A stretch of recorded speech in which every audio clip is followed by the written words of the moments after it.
Magandang araw po sa inyong lahat. Ang kwento natin sa araw na ito ay tungkol sa Baryo Maligaya. Dating payapa at puno ng kasiyahan, ngunit biglang nayanig ang katahimikan nang bumalik ang isang estrangherong matagal nang kinatatakutan ng mga tao. Yun ay walang iba kundi si Mang Archie. Ang lalaking ito ay may matikas na pangangatawan, halatang malakas at may otoridad ang bawat kilos. Ngunit sa kabila ng magandang katangian nito, meron siyang kapansanan.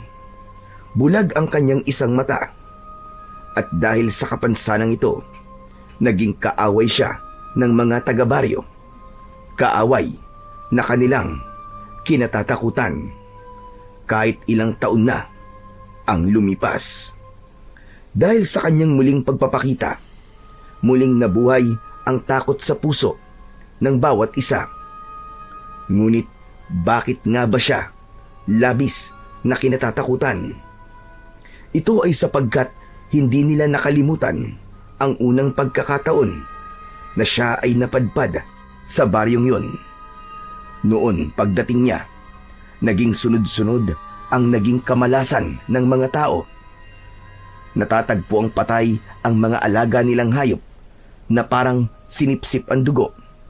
May ilang kababaryo silang nagkakasakit ng walang dahilan, at may mga balita ring sinasaniban ng aswang.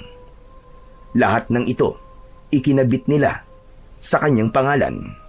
Kaya't para sa mga taga-baryo, si Mang Archie ay hindi lang basta isang estranghero, kundi isang sumpa. At dahil na rin sa kanyang bulag na mata, naalala nilang muntik na nilang mahuli ang aswang at nasugatan nila ito sa mata. Kaya naman, nang makita nilang may sugat at nabulag ang mata ni Archie, mabilis siyang napagbintangan.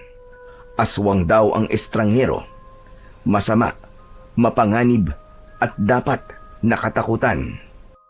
Pero totoo nga kaya ang bintang nilang yun sa lalaki, o biktima lamang ito ng maling panghusga ng mga tao? Sino nga ba talaga si Mang Archie? Kaaway ba siya o siya mismo ang magiging kakampi nila laban sa totoong mga halimaw? Sino ba talaga ang dapat nilang pagkatiwalaan? Tara, samahan niyo po ko sa isa na namang kwento ng kababalaghan. Isang kwento ng pagkakaisa laban sa nilalang na muling nagbabanta. Ito ang kasaysayan ng Baryo Maligaya at ng estranghero na si Mang Archie, na kanilang labis na kinatatakutan at kinamumuhian. Ngunit bago ang lahat, mga idol, huwag po nating kalimutang mag-subscribe, mag-like, at i-hit ang notification bell sa aking YouTube channel na The Voice Addict at Apong Isaak, para sa mas marami pang makapigil hininga na kwentong aswang at katatakutan mula sa mundo ng kababalaghan. Umpisahan na po natin ang kwento. Diyos ka! Tignan mo, Benjo! Bakit, Nay? Ang estranghero, nagbalik na. Hindi maaari ito. Ay nako, Nay, ang OA nyo naman. Bakit ba takot na takot kayo sa dayo na yan? Tanga! Hindi dayo yan. Pero bakit nagbalik yan? Akala ko ba ipatay na yan? Aba, hindi ko alam, Nay. Ngayon ko lang naman nakita ang taong yan eh. Bakit sa akin kayo nagtatanong? Alam ko. Nasabi ko lang yon at hindi ikaw ang kausap ko. Napakamot sa ulo si Benjo, naguluhan sa mga salita ng kanyang ina. Napansin niyang takot ang kanyang ina. Hoy, ikaw, Benjo, ha? Huwag na huwag kang lalapit dyan. Nako, sinasabi ko talaga sa iyo. Yung lalaking yan, palaging may dalang kamalasan dito. Sumpa yan! Buwisit yan! Ang tagal nang nawala. naisipan na naman bumalik. Ano na naman ba sumpaan sinasabi niyo, Nay? Anong kamalasan yan? Saka sino ba yung tao na yan? Bakit parang ilag na ilag ang mga tao sa kanya? Napalingon si Benjo sa paligid. Nakita niya ang ilang tao na nagmamadaling pumasok sa kani-kanilang mga bahay. Ang iba ay napaantanda pa ng krus at tulad ni Aling Marta ay hindi din mapakali. Paanong hindi iilag ang mga tao sa kanya? Aswang ang taong yan. Ano ka nyo, aswang? Ano bang pinagsasasabi nyo, Nay? Nako, ikaw, Nay, ha? Masyado ka na nagiging chismosa at tanda-tanda nyo na naniniwala pa kayo sa mga ganyan. Kung ano-ano na lang ang ibinibintang nyo sa tao. Kawawa naman. Hoy, hindi lang ito pagbibintang, no? Totoo ang sinasabi ko sa'yo. Aswang talaga ang lalaking yan. Bata ka pa lang noon nang huling mapadpad ang estrangherong yan dito sa lugar natin. Siguro hindi mo na natatandaan. Bakit, Nay? Ano bang ginawa niya? At ganyan ang tingin niyo sa kanya? Tunitig sa malayo si Aling Marta sa dayong naglalakad. Tapos ay iniisip ang nakaraan. Hindi mo na naaalala kasi maliit ka pang bata noon. Pero ako, hinding-hindi ko yun makakalimutan. Nung dumating yan dito, sunod-sunod ang masasamang pangyayari. Ilang gabi lang, may mga alagang baboy at kambing na natagpo ang patay. May kagat sa leeg, sinipsip ang dugo, wakwak ang tiyan at wala nang lamang loob. Tapos, may mga tao ring bigla na lamang nagkasakit. Walang dahilan, walang lunas. At palagi siyang nakikitang nasa paligid bago mangyari ang mga yon. Baka naman tsamba lang, Nay. Nagkataon. Hindi lahat ng kakaibang nangyayari ibig sabihin may aswang kagad. Kawawa naman yung tao kung siya agad ang pagbibintangan. Paano, Nay, kung halimbawa inosente siya? Napataas ang kilay ni Aling Marta. Halatang naiinis sa pagsaway ng kanyang anak. Malahimik ka nga dyan. Puro ka na lamang kontra. Anong tsamba ang sinasabi mo? Sige nga, sabihin mo, kung tsamba bang makita siya ng mga tao na palakad-lakad sa bukirin at kakahuyan tuwing 10 oras ng gabi? Sige nga. Sino bang matinong tao ang nag-iikot ng ganong oras? Sige nga, sabihin mo nga sa akin. Hindi nakasagot si Benjo. Tahimik siyang napatingin sa direksyon ng lalaki na patuloy na naglalakad ng tuwid at walang imik. Nay, kung totoo po yung sinasabi nyo, bakit naman kaya siya bumalik dito? Meron ba siyang babalikan? At yan ang kinatatakutan ko, Benjo. Baka kaya bumalik yan dito ay para maghiganti sa mga tao. Naku po, wag naman sana tayong madamay. Lumapit ang mga kumare ni Aling Marta at nakisali sa usapan. Lahat sila naiinis na muling bumalik ang estranghero at nagsimula na silang magkwentuhan ng tungkol sa nakaraan. Samantala, mula sa di kalayuan, isang matandang lalaki ang naglakad palapit sa mga tsismosa ng baryo. Siya si Kapitan Iking. Narinig niya ang usapan ng mga ito at mariing nagsabi ng kanyang panig. Tama na mga paratang na yan. Hindi nyo alam ang totoo. Huwag kayong basta-basta humusga. Ang tao minsan, may mga lihim na bitbit. Pero hindi ibig sabihin nun, halimaw na kagad siya. Ay nako, Kapitan.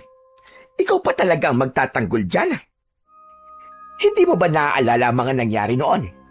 Ilang alagang hayop ang natagpo ang patay at ilang taong nagkasakit na para bang sinasanipan. Sino bang palaging nasa paligid? Hindi ba siya? Marta, madaling sabihin yan. Madaling magbintang, lalo na kung takot kayo sa isang tao na hindi nyo palubos na kilala.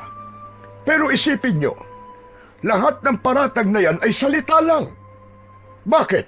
Sige nga, nahuli nyo ba siyang sinisip-sip ang leeg ng hayop?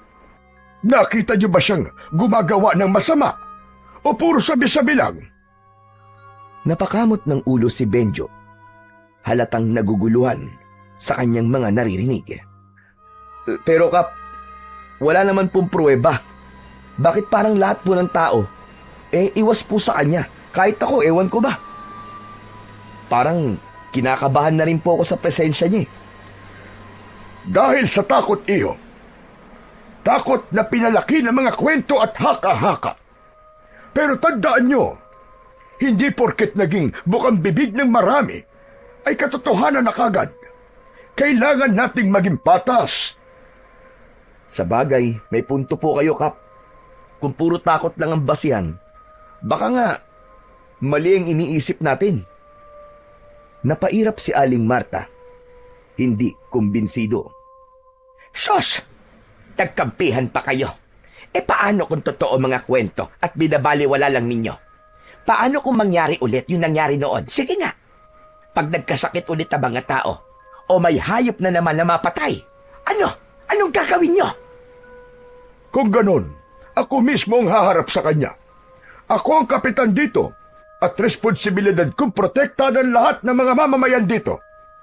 Pero sa ngayon, ang hinihingi ko lang sa inyo, bigyan natin siya ng pagkakataon. Hindi lahat ng dumadating ay kaaway. Minsan, ang hinuhusgahan, sila pa ang nagiging kakampi. Umiling si Aling Marta. Nangibabaw pa rin ang pag-aalinlangan. Bigyan ng pagkakataon? Para saan? Para makapamerwisyo muli. At bakit diyan pa mismo sa bakanting kubo mo siya pinatuloy, Kapitan? Hindi ka ba nag-aalala sa kaligtasan ng mga kababaryo mo? Kapitan, paalisin mo yan dito! Nag-ingay ang mga tao. Ang ilan ay pabor na paalisin ang estranghero at ang iba naman ay tahimik lang pero halatang natatakot. Tama na mga kababaryo! Nauunawaan ko ang takot ninyong lahat. Pero ano bang klaseng tao kayo? Kung ang pagbabasehan lang natin ay puro chismis at haka-haka. Pero Kap, paano po kung mali kayo? Paano kung tama pala ang nanay ko at ang mga tao? Sandaling natahimik ang lahat. Walang nakaimik. Pero si Aling Marta napangiti ng lihim sa sinabi ng anak. Para siyang biglang nagkaroon ng kakampi. Hindi siya makapaniwala na papanig ito. Gayong kanina ay kinukontra siya.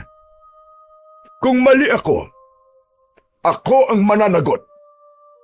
Naglakad na palayo ang matandang kapitan.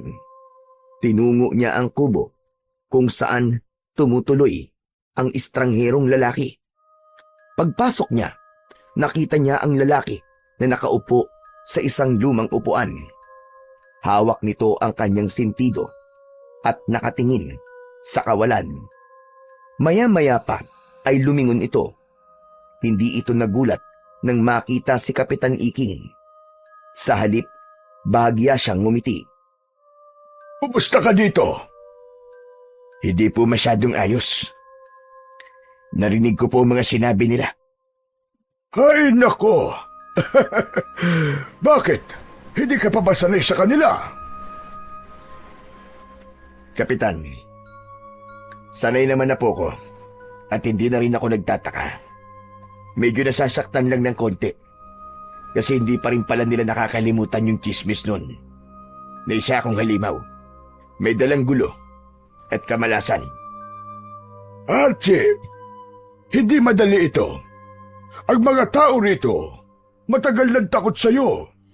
Ang pangalan mo, parang sumpa sa kanila. Hindi nila kayang banggitin. Pero sa kabila nito, bakit gusto mo pa rin bumalik dito sa amin? Noon, Kapitan, una ako napadpad dito bilang isang estranghero. Wala akong kamag-anak. Wala akong matirhan. Lahat ng tao iwas sa akin. Sa halip na tulungan ako, kung ano-anong kwento ang ipinagkakalat nila. Hindi pa man nila ako lubusang kilala.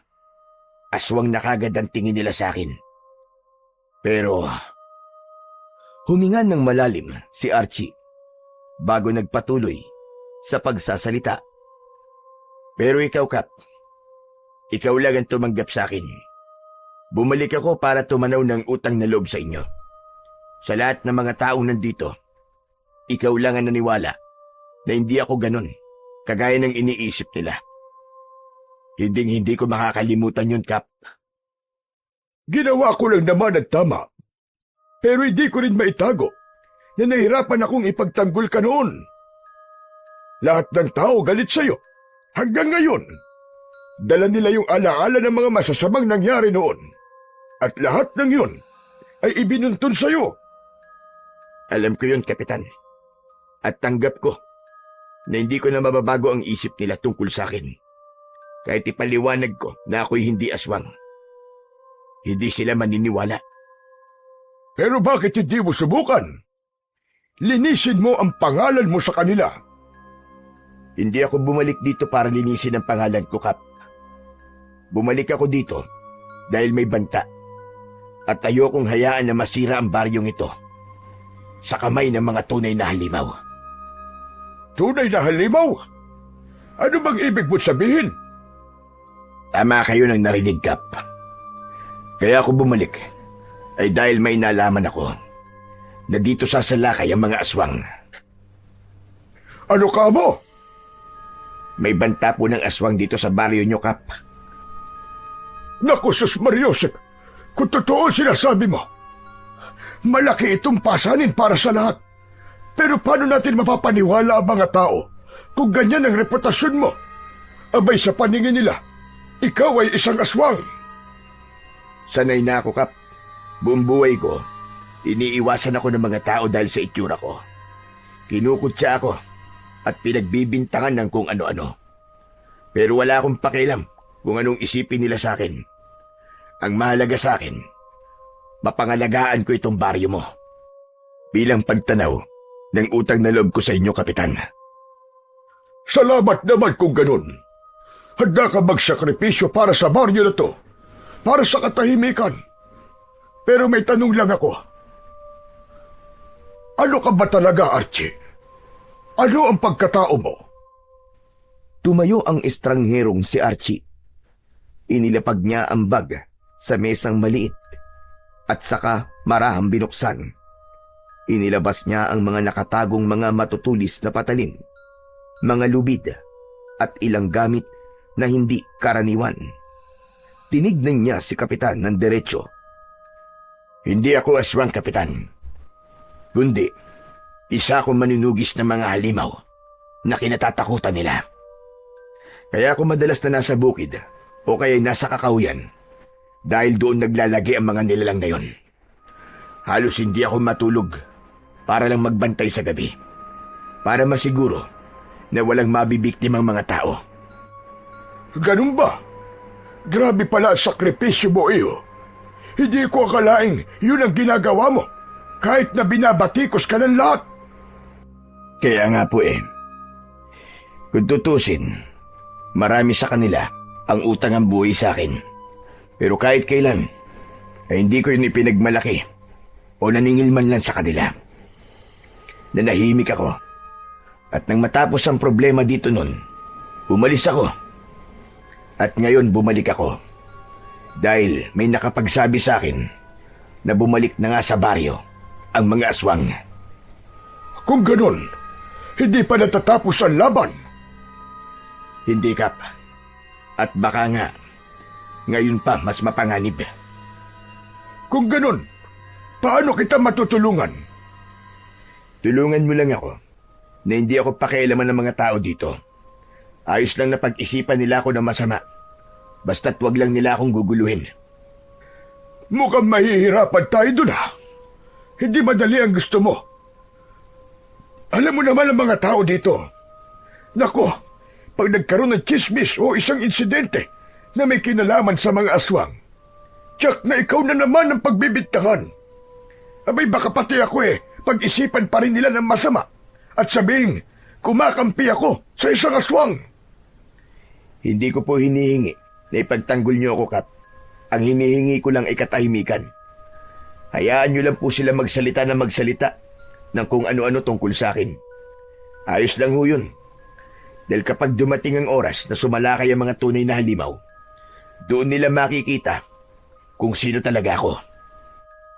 Bakit hihintayin mo pa yun? Pwede naman nating sabihin na sa kanila ang totoo, hindi ba? Baka pwede pa silang makatulong kung sakali. Hindi, Kap. Hindi ko pwedeng sabihin sa kanila ang totoo. Kapag ginawa ko yun, baka lalo lang silang matakot. At kung matakot sila, mas mabilis silang magiging biktima. Pero Archie, kaya mo ba ito ng mag-isa? Oo, Kap. Sanay na ako mag-isa. Matagal na. At alam ko kung paano sila kalabanin. Ang mga tao dito, hindi sila handa sa panganib. At kahit ituro ko pa ang lahat ng alam ko sa kanila, baka hindi nila kayanin. Mas mabuti pang ako na lang ang humarap at makipaglaban. Sandaling natahimik si Kapitan Iking. Kita sa kanyang muka ang pag-aalala, pero nandoon din ang respeto sa desisyon ni Archie. O sige, kung ayaw mong ipaalam sa mga tao ito, hayaan mong tulungan kita, Archie. Kung totoo ang banta, lalaban tayo. Salamat, Kap. Pero hindi ko inihingi na ipagsapalaran mo ang sarili mo para sa laban na to. Isa pa, ikaw ang pinuno dito. Kapag ikaw ang nadamay, mas malaking gulong mangyayari. Hindi maaari. Baryo ko ito, kaya kailangan meron din akong gawin. Kailangan mapanatili ko itong ligtas dahil responsibilidad ko ang kaligtasan ng lahat ng taong nakatira dito. Kaya hayaan mo na ako na makatulong. Mas mabuti na sumama ako sa'yo para may kasama kang lalaban. Pero malulupit masyado ang mga aswang, Kap. Papatulan ho kayo ng mga yon. Kahit matanda na kayo. Wala silang patawad. Lahat sasaktan nila. Bata, babae, kahit pa matatanda. Alam ko yon. At dahil doon, mas lalo ko naninindigan na hindi ka dapat na mag-isa. Hayaan mong gawin ko ang aking trabaho, ang ipagtanggol ang mga tao na nakatira dito. Kaya ko pa. Maniwala ka sa akin. Matigas din pala ang ulo nyo, Kap. Pareho lang tayo, Archie. Teka, may hapunan ka ba mamaya? Wala pa po. Pero mamaya ipupunta na lang po muna ako sa turo-turo para doon kumain. Aba, wag na. Kaya ko lang naman itinanong ay dahil balak ko talagang magpaluto ng tinolang native na manok mamayang hapunan. Huwag ka nang pumunta sa turo-turo. Dadala na lang kita dito na makakain mo. Naku nakakahiya naman ho, Kapitan. Libre nyo na nga akong patitiran dito sa kubo nyo eh. Ililibre nyo pa ho ko ng pagkain. Ay naku, wag mong intindihin yun. Espesyal ka sa bisita, Archie. Ikaw ang aming bayani dito sa baryo. Kaya dapat lang nabusugin kita. Kung ganun ho ngayon pa lang nagpapasalamat na ho ko. Wala yun. Siya nga pala mamaya. Pagkatapos ng hapunan, baka gusto mong samahan ako. May lambanog ako sa bahay. Dadaling ko dito mamaya. Kumbaga pampainit lang ng katawan bago matulog. Lambanog ho? Abay, hindi ko ho tatanggihan yan, Kapitan. O ayos! Mamaya, pwede nating ituloy ang usapan. Pwede tayo magplano kung ano ang dapat natin gawin at kung paano natin mapipigilan ang banta ng mga aswang. Sige po, Kap. O siya, iiwan na muna kita at ipapahuli ko muna yung manok na lulutuin ko. Tapos ay magpapahanda ko ng masarap na pulutan nating dalawa. O siya, sige na, magpahinga ka na muna. At siguradong pagod ka sa biyahe. Matulog ka. Ipinaayos ko na kanina ang tulugan mo. Kumpleto na yun ang gamit. May unan, may kumot at kulambuna. Wala ka ng ibang aalalahanin. Bukas, papahiramin na lang kita ng mga kaldero at kasirola para may magamit kang lutuan. O sige, aalis na ako. Maraming salamat, Kapitan. Pagkaalis ng Kapitan, nag-ayos na muna si Archie sa loob ng kubo. Nang matapos, ay nahiga siya sa banig at nagpahinga. Ngunit paglingon niya, nakita niya ang sarili sa salamin. Napahawak siya sa kanyang isang mata. bulag, nakatakip ng itim na tela na parang sa isang pirata. Napabuntong hininga ang lalaki. Bigla niyang naalala ang nakaraan.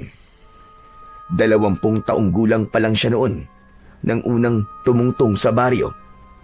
Ito yung panahon na hindi pa bulag ang isa niyang mata. Maayos noong una ang pagtanggap sa kanya ng mga tao, pero nag-iba yun nang magsimulang kumalat ang tsismis tungkol sa sunod-sunod na pagkamatay at pagkawala ng mga hayop sa lugar na yun. Siya ang pinagbintangan ng mga tao, ngunit lingid sa kaalaman nila, kaya siya nakikita ng madalas sa bukid tuwing 10 oras ng gabi ay dahil tahimik niyang binabantayan ang buong baryo laban sa aswang.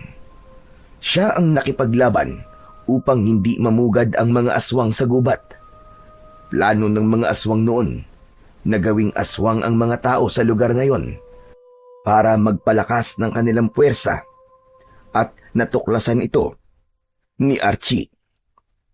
Nang gabing yon, sakto naman na rumuronda siyang mag-isa sa bukirin. Nakita niyang may hinahabol na isang nilalang ang mga tao. Hinabol nila hanggang sa tinamaan ng sibat sa muka. Nakita niyang nasapul ito sa mata. Nagtago ang binata. Tapos ay tahimik niyang sinundan ang mga tao na hinahabol pa rin ang sugatang aswang. Subalit makaraan ang ilang sandali, ang aswang ay nakatakas. Nawala ito sa paningin nila. Dahil hindi na nila nahanap ang aswang, tumigil na sila at nagsiiwian sa kani-kanilang mga bahay. Pero si Archie, siya ang nagpatuloy na naghanap. Nahanap niya ang aswang na sinusubukang pagalingin ang sarili nitong sugat. Kaya't hindi na nag-aksaya ng oras noon si Archie. Sinugod niya ang aswang. Subalit yung inaakala niyang mahina na at naghihingalong aswang ay kaya pa palang lumaban.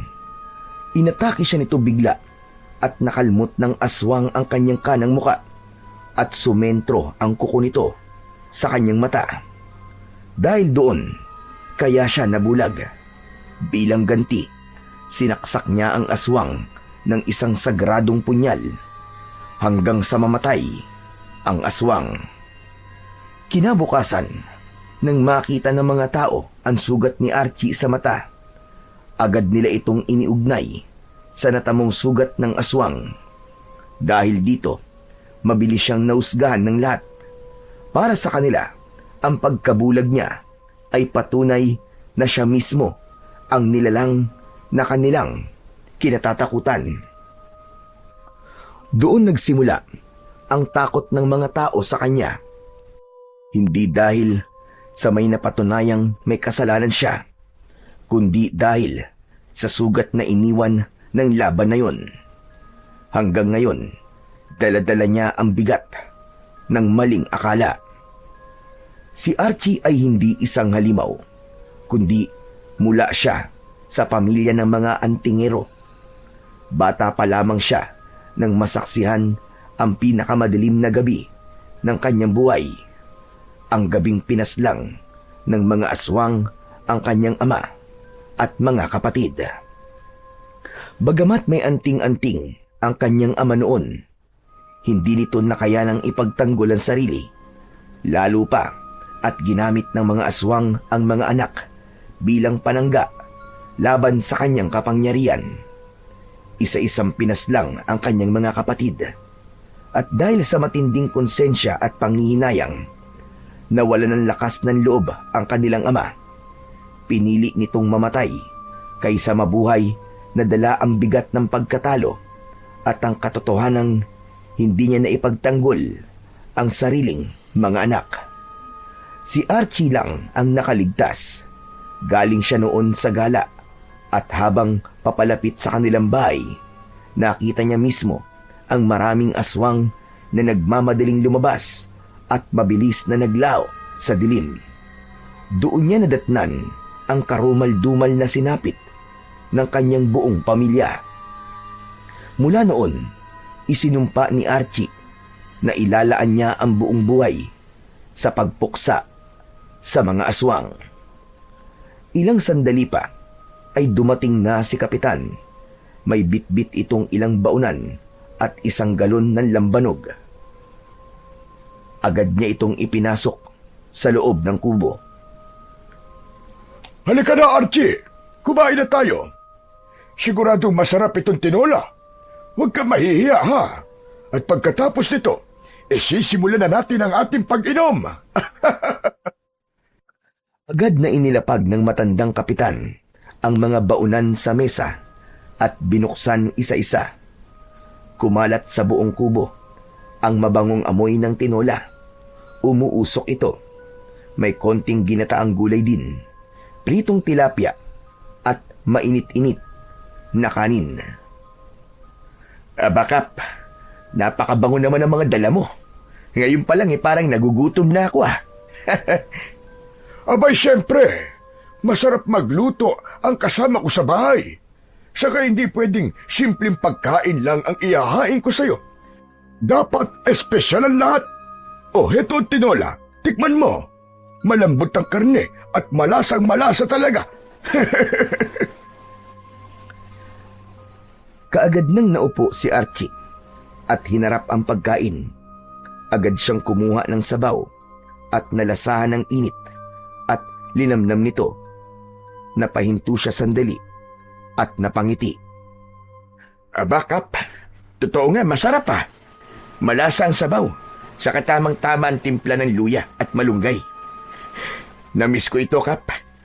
Salamat naman at nagustuhan mo. Pero alam mo ba kung anong sikreto ng putahing yan? Ano ho, Kap? Bukod sa sariwa ang karne, sariling talim din ang luya at malunggay. Ganon din ang papaya na sahog niyang tinola. Kaya iba talaga ang lasa niyan kumpara sa ibang luto. Lahat sariwa, walang kemikal.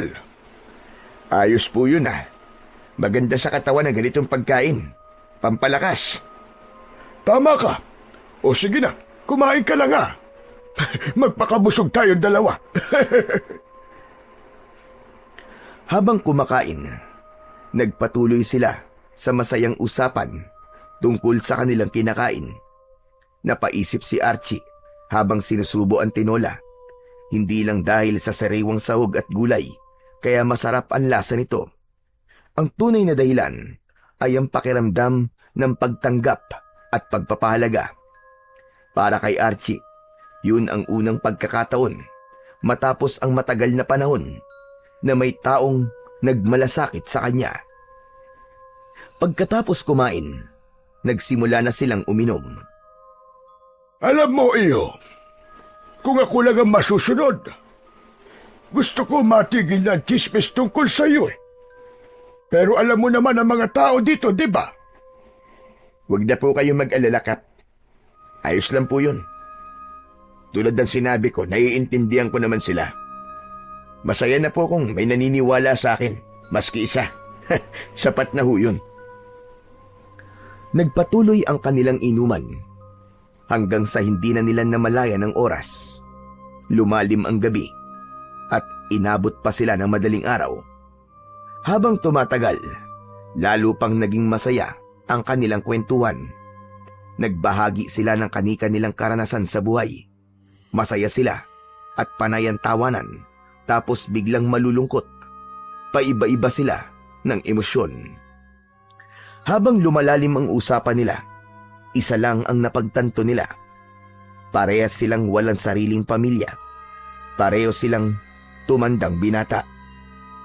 Lumipas pa ang ilang sandali at kapwa na sila lasing. Si Kap halos hindi na makatayo at nakatulog na lang sa lapag ng kubo. Ganon din si Archie. Kinabukasan, nagising si Archie nang makarinig ng kaguluhan sa labas. May mga tao sa bakuran ng kubo. Paglabas niya, nakita niya si Aling Marta na siyang nangunguna sa gulo.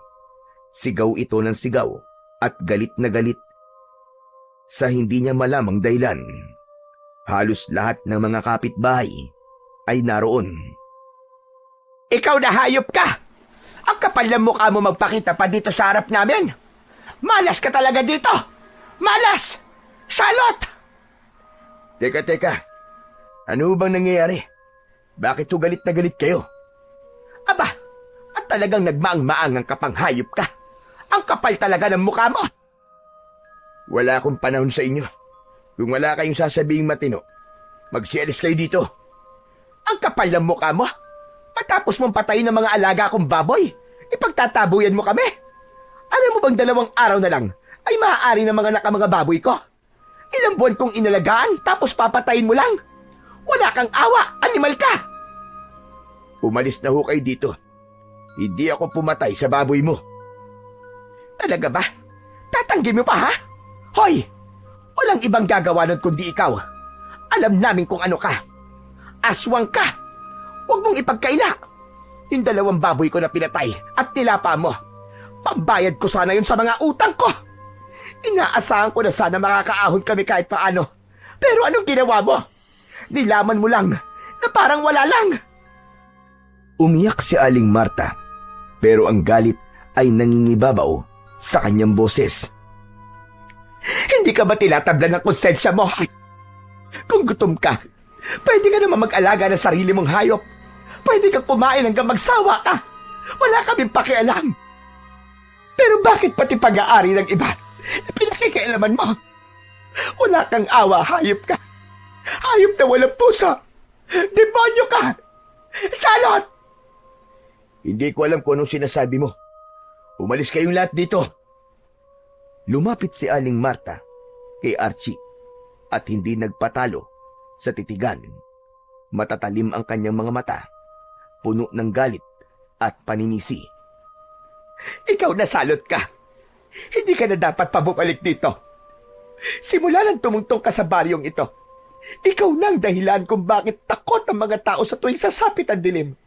Hindi makatulog ang mga bata dahil sa alulong ng mga aso at ingay ng mga hayop sa paligid. Pati kabuhayan namin pinapatay mo. Wala kang silbi dito. Isa ka lang walang kwentang estranghero na nagpapanggap. Kaya umalis ka na habang maaga pa. Dahil kung hindi, kami mismo maniningil sa lahat ng gulo at malas na dala mo. Tama na. Sobra ka na. Wala akong ginagawang masama sa inyo. Kung may namatay mang hayop sa bakuran mo, hindi ako may gawa nun. Napabuntong hininga ang lalaki. Pinipigilan niya ang sarili na magalit. Manahimik ka na. Wala akong kasalanan. Malinis ang konsensya ko. Manahimik ka. Nagmamalinis ka pang aswang ka. Salot! Aswang! Umalis ka dito. Umalis ka sa baryo namin. Maya-maya pa, habang umiinit lalo ang tensyon, biglang dumating ang binatang si Benjo at naabutan ang kanyang ina na gumagawa ng eksena sa harap ng kubo ng estranghero. Agad niyang hinawakan ng ina at marahang hinila papalayo. Nay, tama na yan, Nay! Nakakayang ginagawa niyo, tara na po! Umuwi na tayo! Huwag kayong gumawa ng gulo dito! Ano ka ba? Kakampihan mo tong estranghero na to kaysa sa sarili mong ina. Anak naman, kinain niya ang 2 baboy natin. Tama na, Nay. Huwag kayong magsalita ng ganyan. Wala ho kayong patunay na siyang may gawa nun. Hindi niyo naman nakita eh. Walang nakakita. Benjo, huwag kang makialam dito, ha? Pero, Nay, pabayaan mo ako. Hindi ko uurungan ng aswang na yan. Malas yan, salot! Lumayas ka ditong salot ka. Demonyo ka! Walang may gusto na nandito ka! Dahil sa sunod-sunod na masasakit na salitang narinig, ay napilitan na si Archie na ipagtanggol ang kanyang sarili. Makinig kayo! Wala akong kinalaman sa mga binibintang nyo. Ang inulam ko kagabi, tinola, at hindi baboy. At saka nag-inuman kami ni Kapitan kagabi. Kaya imposibleng ako kumain ng baboy mo.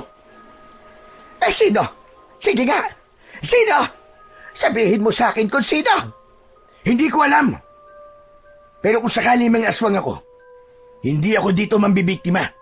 Lalo na't alam ko na na pinagbibintangan niyo ako. Tanga lang ang gagawa nun. Tama ba ako o mali? Natahimik ng sandali si Aling Marta. Ganon din ang mga tao na nagsimulang magtinginan sa isa't isa. Magaling ka lang magpalusot. Pero tong sinasabi namin sa'yo. Humanda ka kapag may nangyari pang ganito. Dahil kung hindi, mapipilitan kaming gumawa ng anumang paraan para mapalayas ka na dito ng tuluyan.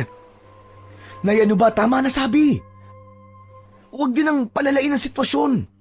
Hindi na maganda yung mga sinasabi niyo eh.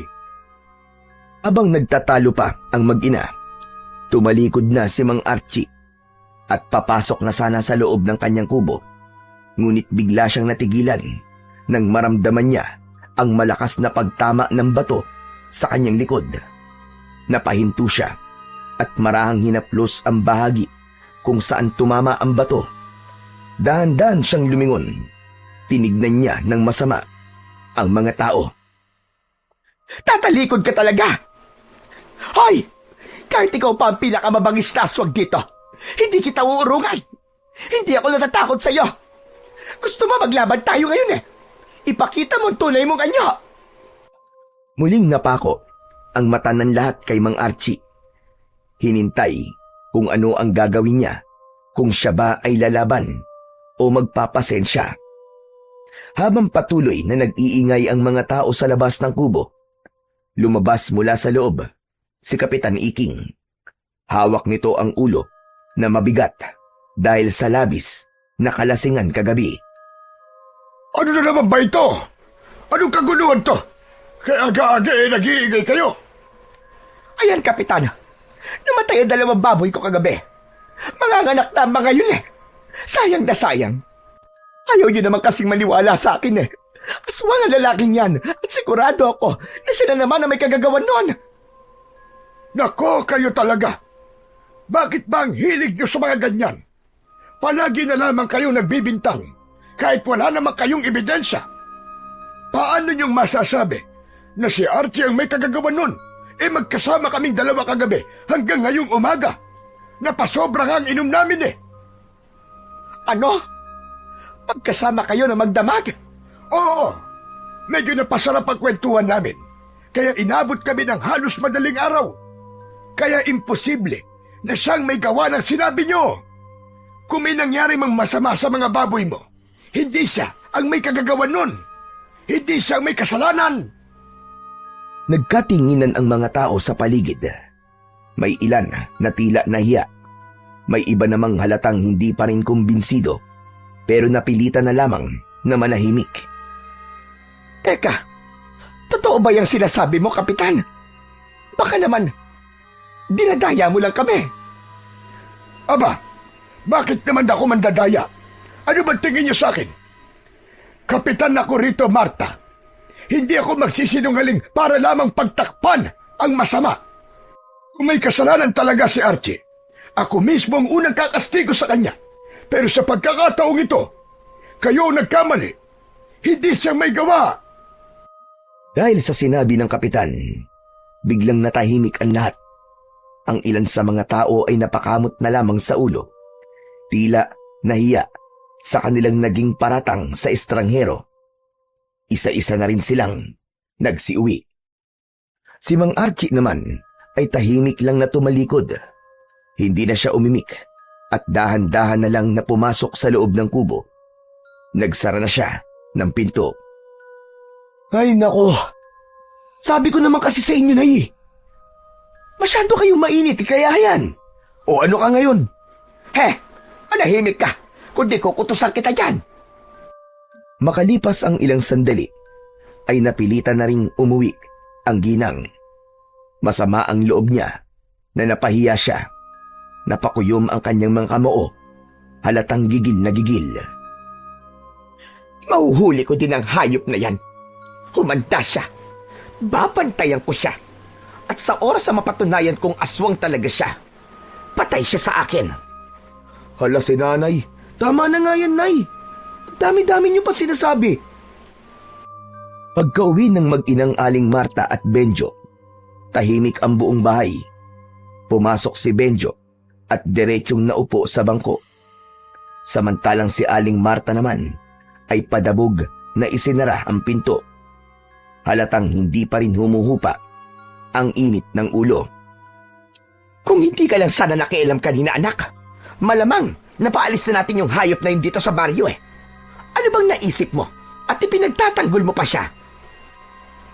Napayuko si Benjo. Pinipigilan ang sarili na sumagot ng pabalang. Ilang saglit siyang natahimik bago nagsalita. Nay, hindi naman tama kasi yung ginagawa nyo. Eh wala naman kayong matibay na ebidensya eh. Tapos gigil na gigil kayo na siyang may gawa. Paano kung hindi pala? Paano kung nagkamali talaga kayo? Ba't ako pa ang mali kayon? Ako pa ang walang alam? Nakita mo ba mga baboy ko, Benjo? 2 yon, patay lahat. Eh sino pa ba ang gagawa nun, kundi yung hayop na yon?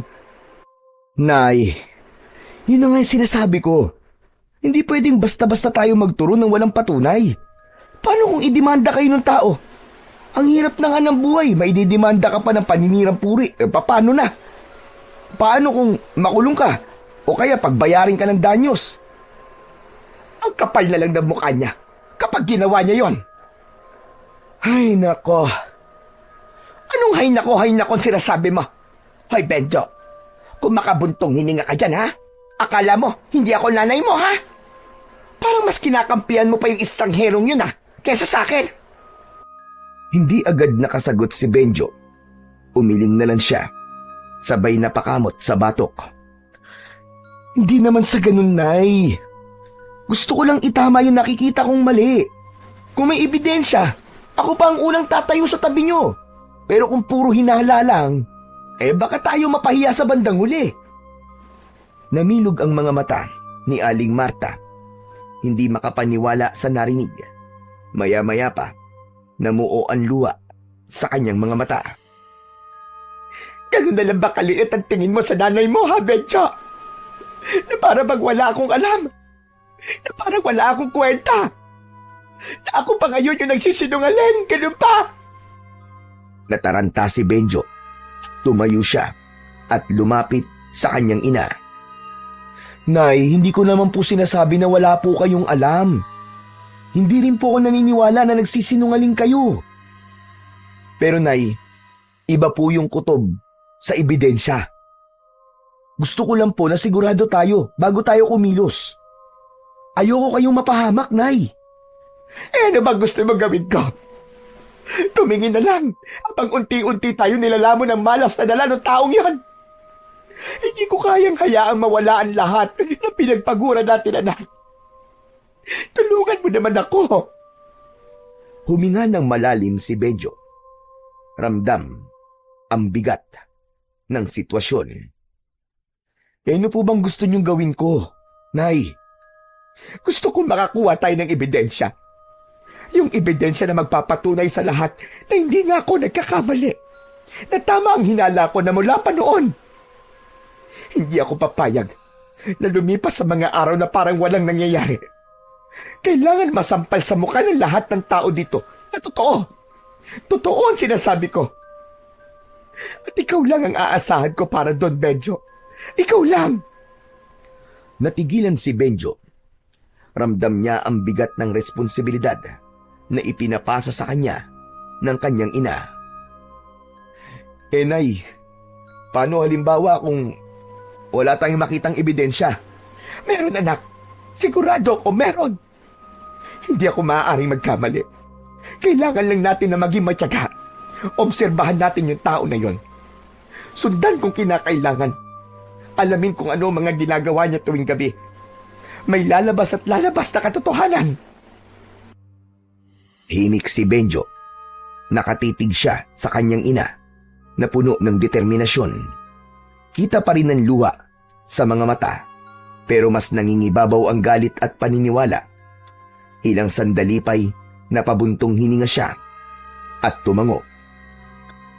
Sige, Nay, kung yan po ang gusto niyo gagawin ko, tutulungan ko po kayo. Salamat, anak. Salamat.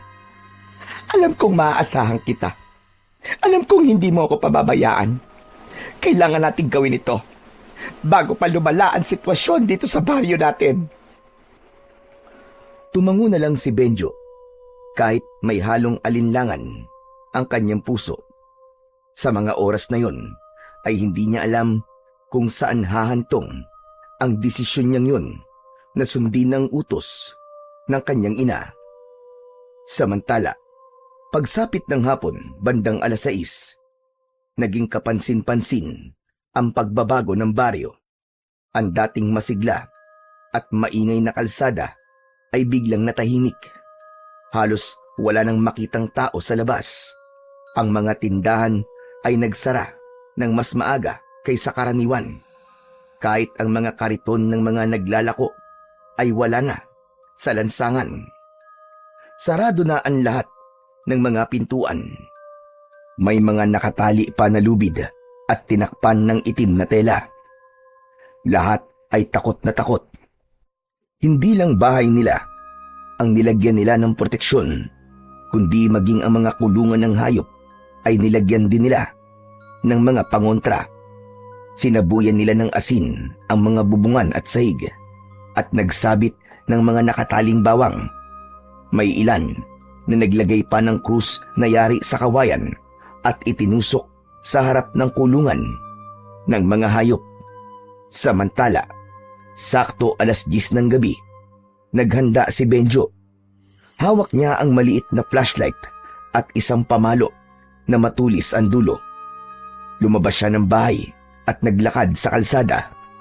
Papunta siya sa kubong tinutuluyan ni Mang Archie upang doon ay magmanman. Mabigat ang kanyang loob na gawin yon. Pero dahil sa pagmamahal sa kanyang ina, mas nangibabaw ang kagustuhan niyang malaman kung ano ba ang katotohanan. Tahimik na tahimik ang buong baryo ng mga oras na yon. Ngunit habang naglalakad sa madilim na daan, biglang may narinig siyang boses mula sa kanyang likuran. Benjo! Aba, anong ginagawa mo rito sa labas na ganitong oras? Ay, Diyos ko! Ay, Kap, kayo pala. Nagulat ako. Akala ko kung sino na eh. Pasensya ka na. Ako man nagulat nang makita kita na naglalakad dito. Saan ka ba patungo niyan? Naglalakad-lakad lang ho. Naglalakad-lakad? Abay, bakit? Hindi ka ba takot sa aswang? Hindi po. Hindi po ako takot. Gusto ko lang pong malaman ang totoo. Totoo? Ano bang ibig mo sabihin? Kung totoo bang may aswang talaga? O kung yung estranghero na yun ba talaga ang pumatay sa mga baboy namin? Ayoko pong makinig sa sabi-sabi. Kaya gusto ko po, ako mismong makaalam ng totoo. Sandaling natahimik si Kapitan Iking. Tinitigan niya si Benjo bago muling nagsalita. Totoo ang mga aswang, Benjo. At sa ngayon, totoo ring may gumagala dito sa baryo natin. Sigurado po ba kayo sa sinasabi niyo, Kap? Totoo ba talaga? Tumango si Kapitan Iking. Seryoso ang muka. Meron talaga. At yung aswang na yun, ang talagang pumatay sa mga baboy nyo. Kung ganun, Kap, sino ang aswang? Yung bang estranghero? Archie ang pangalan niya, Benjo. Hindi estranghero. Makinig ka sa akin. Imposible na si Archie ang aswang na yun. Mabait siyang tao. Hindi siya gaya ng iniisip ng marami dito sa ating baryo. May ibang nilalang na nagkakalat ng lagim dito. At yun ang dapat kong alamin kung sino. Hindi agad nakapagsalita ang binatang si Benjo. Sa loob-loob niya, hindi niya akalain na ganito ang sasabihin ng kanilang kapitan. Kung ganun, Kap, bakit mag-isa lang kayo?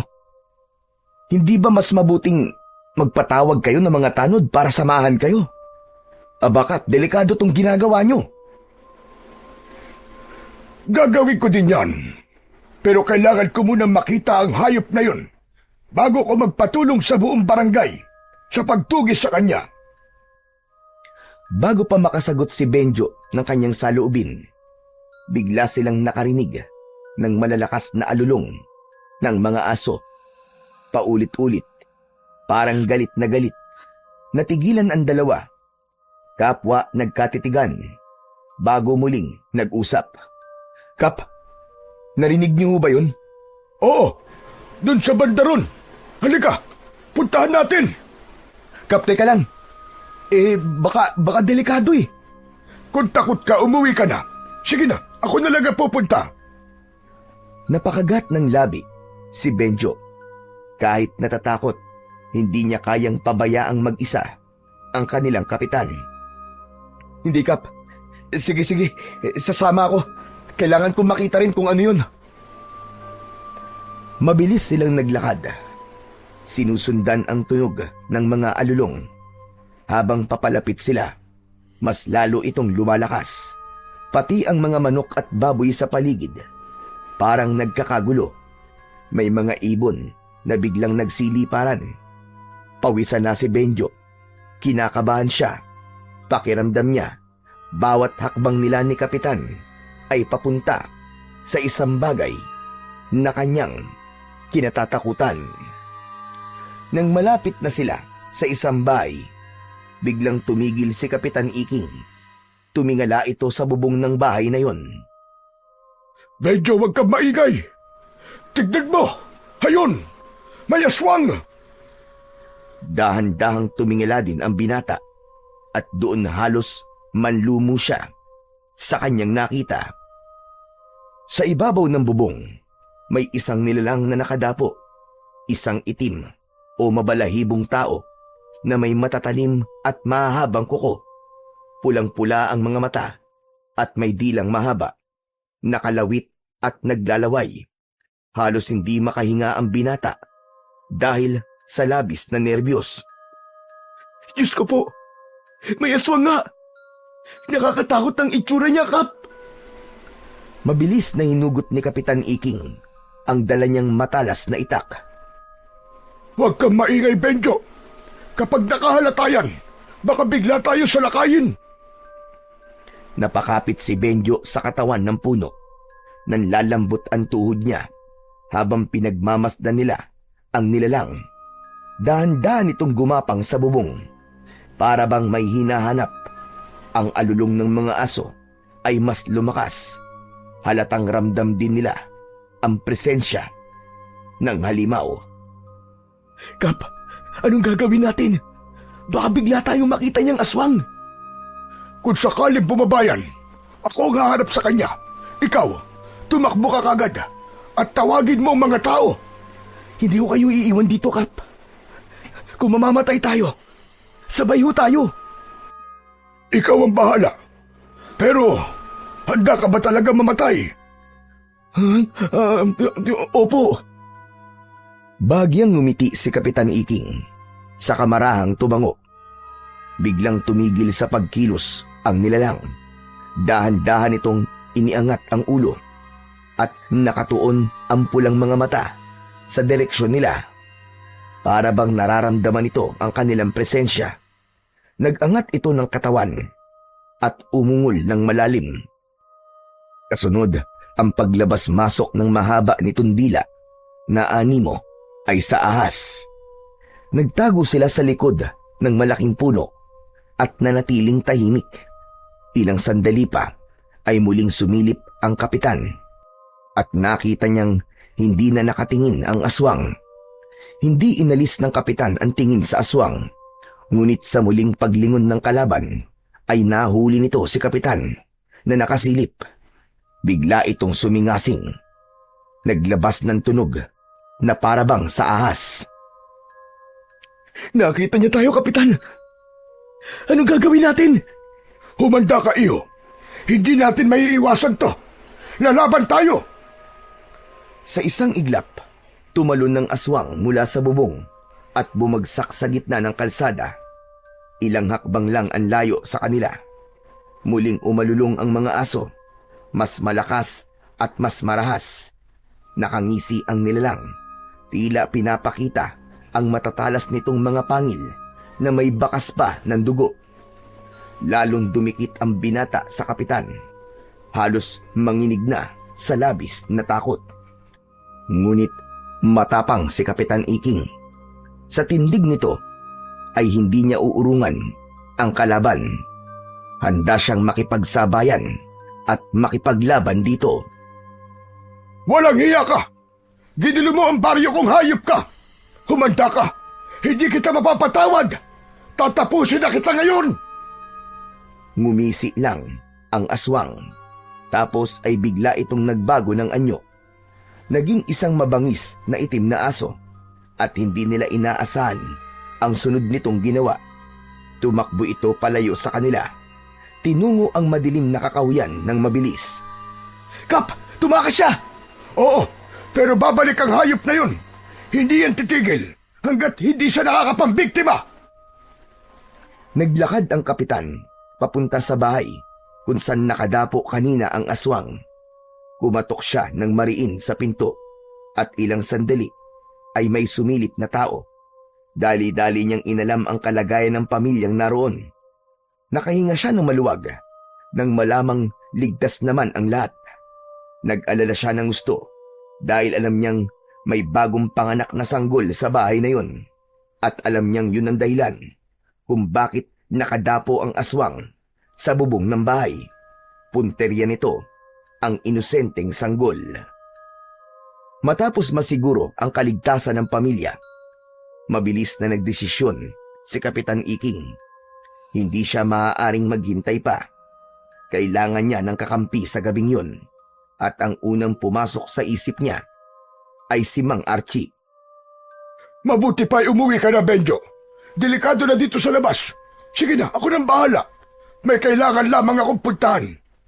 Sasamahan ko po kayo, Kap. Makulit ka talaga, no? Ay, Diyos ko.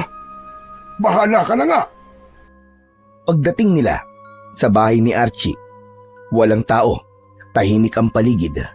Nakasara ang mga bintana at sa labas nakakandado ang pintuan. Napatingin si Benjo kay Kapitan Iking at parehas nilang dala ang kakaibang kaba. Kap, walang tao dito ah. Asan yung estrangero? Umuwi na tayo, Benjo. Pero Kap, Halika na. Ihatid na kita sa inyo. nanahimik na si Benjo at sumunod na lang sa matandang kapitan. Tahimik silang naglakad at pagdating sa bahay nila ay agad na sumalubong si Aling Marta. Kapitan, bakit niyo ho kasama ang anak ko? Inihatid ko lang siya, Marta, para siguradong ligtas na makauwi. Pwede ba? Nakikiusap ako sa'yo. Huwag mo na sanang pilitin si Benjo na sumali sa mga bagay na hindi naman niya dapat pinakikailaman. Baka mapasubo pa ang bata sa alanganin. Alam mo namang delikado ngayon, hindi ba? Natahimik si Aling Marta. Hindi niya inaasahan ang direktang pagsaway mula mismo sa kapitan. Sandali siyang natigilan. O siya, sige na. Iiwan ko na kayo. Nanatiling tikom ang labi ni Aling Marta habang pinagmamasdan ang nakatalikod ng matanda. Tara na, Nay. Pumasok na ho tayo sa loob. Pagkapasok nila sa bahay, agad na hinarap ni Aling Marta ang kanyang anak. O ano? Ano nangyari, anak? Sabihin mo sa akin. Nay, totoong may aswang. Kitang-kita namin ni Kapitan. Nasa itaas ng bubong ni Nanang Ising. Sabi ni Kapitan, yung sanggol na bagong silang ang puntiryang biktimay ng aswang na yun. Sinasabi ko na nga ba? May aswang na talaga dito sa baryo natin. Di ba tama ako, anak? Nako, puti naman pala at kasama mo si Kapitan. O ano nangyari pagkatapos? Nahuli niyo ba yung aswang? Hindi, Nay. Naging aso tapos mabilis na tumakas. Hindi na namin naabutan eh. Kaya si Kap, agad namin pinuntahan si Mang Archie para humingi sana ng tulong kaso walang tao sa kubo niya eh. Sarado. Halos mapatalon si Aling Marta sa kanyang narinig. Panay ang kumpas nito ng kamay habang nagsasalita. Ayun na! Kita mo na, di ba? Tama ako. Aswang nga ang taong yun. Siya nga ang aswang. Teka lang po, Nay, teka lang. Wala naman po kung sinabing aswang si Mang Archie Tigilan mo na nga ang pagtawag sa pangalan niya. Baka pati tayo ay malasin. At saka ano bang kailangan mong patunay? Sige nga. Hindi ba sapat na kung kailan kayo nakakita ng aswang, saka naman siya wala sa bahay niya? Isipin mo habang ang lahat dito sa baryo ay takot na takot, siya lang ang may lakas ng loob na gumala sa gabi. Anak, estranghero ang lalaking yon. Wala tayong alam sa kanya. At sa tingin ko, siya talaga ang aswang. At mananagot siya sa lahat ng mga kasalanan niya. Sandali lang, Nay. Huwag naman po tayong basta-basta gagawa ng konklusyon. Hindi pa sapat na ebidensya yun para sabihin si Mang Archie nga ang aswang. Bakit ba? Lagi mo nalang pinagtatanggol yung taong yon. Bakit palagi mong binabanggit ang pangalan niya, Close ba kayo? Hindi ko naman po siya pinagtatanggol, Nay. Ang sinasabi ko lang, hindi ako sigurado kung siya nga o hindi ang aswang. Iba yung itsura ng aswang, Nay. Hindi siya mukhang tao. Tumahimik ka. Sinabi ko sa'yo, walang alinlangan. Siya ang aswang. Itaga mo yan sa bato. Hindi ako kailanman nagkamali sa kutob ko. Natahimik si Benjo. Napatingin siya sa sahig at sa loob-loob niya, nagsimula na rin siyang magduda sa tunay na katauhan ni Mang Archie. Pero may parte pa rin sa isipan niya na ayaw niya agad na mangusga. Kinabukasan, mabilis na kumalat ang balita tungkol sa aswang na nakita ni Kapitan Iking at Benjo. Sa bawat sulok ng baryo, ito ang naging laman ng usapan ng mga tao. Sa palengke, sa tindahan, at maging sa mga labahan sa tabi ng ilog. Iisa ang binabanggit nilang pangalan, si Mang Archie. Lalong lumakas ang hinala ng mga tao na siya ang may kagagawan ng lahat ng kaguluhan. Ang dating nakikiusyoso lang, ngayon ay hayagan ng nagsasalita laban sa kanya. Marami ang nagsimulang mag-udyok na dapat na siyang mapalayas bago pa man lumala ang sitwasyon. Hindi nagtagal, nagpatawag ng pagpupulong si Kapitan Iking sa plaza. Mabilis na dumagsa ang mga taga-baryo. Naging mainit agad ang diskusyon at hayagan nilang ipinakiusap sa kapitan na kailangan ng paalisin si Archie sa kanilang lugar. Ngunit sa gitna ng matinding diskusyon, tumayo si Kapitan Iking at mahigpit na tumutol sa kagustuhan ng nakararami. Hindi siya pumayag na basta na lamang paalisin si Archie dahil alam niyang wala talagang kasalanan ang lalaki. Dahil dito, nagkaroon ng mainit na pagtatalo sa pagitan ng kapitan at ng mga tao. Maski kay kapitan ay galit na rin ang iba. Ngunit sa kabila ng matibay na paninindigan ni Kapitan Iking, hindi pa rin natigil ang bulong-bulungan at galit ng mga tao. Ipinaliwanag niya na ang tunay na dahilan kung bakit siya nagpatawag ng pagpupulong ay hindi upang pag-usapan ang pagpapaalis kay Mang Archie, kundi para humingi ng tulong at kooperasyon ng lahat. Gusto niyang magtatag ng mahigpit na pagbabantay sa gabi, mag-ikot sa paligid ng baryo at magsagawa ng ronda upang masiguro ang kaligtasan ng bawat isa. Sandali nga. Bakit kailangan pang magsagawa ng ganyan, Kapitan? Alam naman natin kung sino na ang aswang. Bakit hindi na lang palayasin? Sumang-ayon ang nakararami at dahil doon, kinontra nila ang solusyon na sinabi ng kanilang kapitan. Sa puntong yun, ramdam ni Kapitan Iking na tila nag-iisa na lamang siya sa kanyang paninindigan. Kahit papaulit-ulit niyang iginiit na siya mismo ang mananagot kung mapatunayan ang mga hinala laban kay Mang Archie. Ngunit nanatiling sarado ang isip ng nakararami. Ang takot at galit ang nangibabaw sa kanila at hindi na pinakinggan ang kanyang paliwanag. Natapos ang pagpupulong na walang napagkasunduan. Umalis ang mga tao sa plaza na galit habang si Kapitan naman ay nag-aalala sa maaaring kahihinatnan ng sitwasyon, lalo na kay Mang Archie na itinuring ng kaaway ng buong baryo. Samantala si Benjo ay hindi mapalagay. Sa isip niya, kailangan niyang malaman ang katotohanan. Gusto niyang patunayan kung totoo bang may kinalaman si Mang Archie sa mga aswang o kung napagbibintangan lamang ito. Kaya isang gabi, muli siyang nagmasid sa bahay ng lalaki. Tahimik siyang nagtago sa may likuran ng mga puno habang pinagmamasdan ang bawat kilos ni Mang Archie. Hindi nagtagal, may narinig siyang kakaibang iyak ng hayop mula sa gubat. Natigilan si Benjo. Nakita niyang biglang tumayo si Mang Archie at may kinuha itong punyal na nakasiksik sa dingding ng kubo. At saka inilabas mula sa kanyang leeg ang isang kwintas na may malaking medalyon.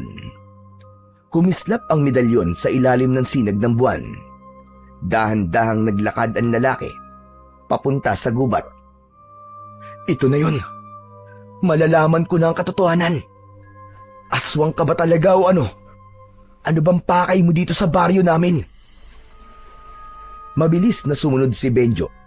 Bagamat maingat at hindi gumawa ng anumang ingay, hindi siya nakaligtas sa matalas na pandinig ni Mang Archie.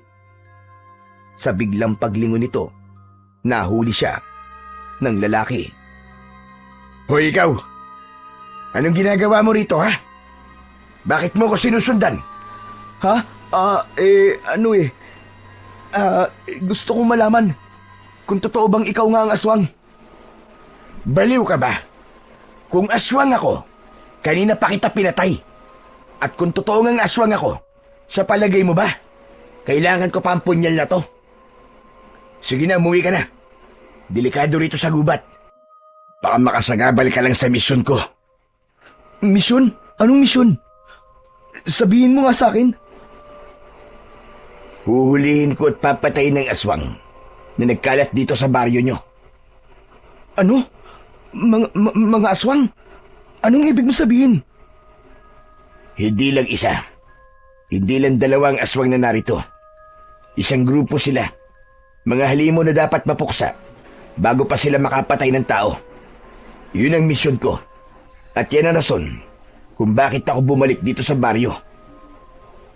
Napatitig si Benjo kay Mang Archie at sa unang pagkakataon ay naramdaman niyang nagsasabi ito ng totoo.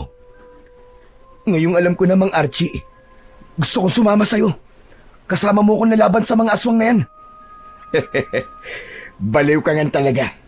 Mana ka sa nanay mo. Umalis ka na nga. Laban ko to. Ayoko nang istorbo.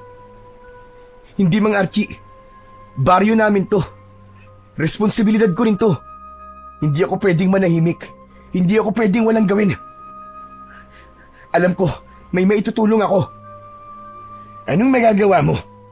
Isa ka lang ordinaryong binata. Bakit ikaw, Mang Archie? Ano ka ba?